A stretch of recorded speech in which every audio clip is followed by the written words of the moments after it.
ഞങ്ങൾ മാളുവിന് പൊറോട്ടയും അൽഫാമും വേണമെന്ന് പറഞ്ഞു. അങ്ങനെയൊന്നും പറയുന്നതല്ല, എങ്കിലും നമുക്കെന്തോ ഒരു കൊതി. അങ്ങനെ ഞങ്ങൾ പൊറോട്ടയും അൽഫാമും വാങ്ങിച്ചു. അവർക്ക് സ്പൈസി ആയിട്ടുള്ള അൽഫാം വേണമെന്ന് പറഞ്ഞു. അങ്ങനെ വാങ്ങിച്ചു.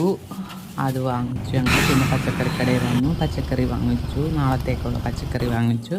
പിന്നെ മീൻ വാങ്ങിച്ചു. മീൻ കൊണ്ടുവന്ന് വെട്ടി കറി വെച്ചു. തേങ്ങ അരച്ചു വെക്കാമെന്ന് വിചാരിച്ചു. തേങ്ങ അരച്ചു കറി വെച്ചു. പിന്നെ ചീര, അത് ഞങ്ങളുടെ പറമ്പിലെ വാടിപ്പോയായിരുന്നു ചീര, അത് തോരൻ വെച്ചു. പിന്നെ മീൻ വറുത്തു. അങ്ങനെ ഞാൻ അൽഫാം തിന്നാമെന്ന് വിചാരിക്കുന്നു. നല്ല ടേസ്റ്റ് ഉണ്ടായിരുന്നു കേട്ടോ. എൻ്റെ തീറ്റ കൊണ്ട് ആർത്തി പിടിച്ച് തിന്നുവാണെന്നൊന്നും ആരും കരുതണ്ട, നല്ല രുചിയുണ്ട്, അതുകൊണ്ട് കഴിച്ചത്.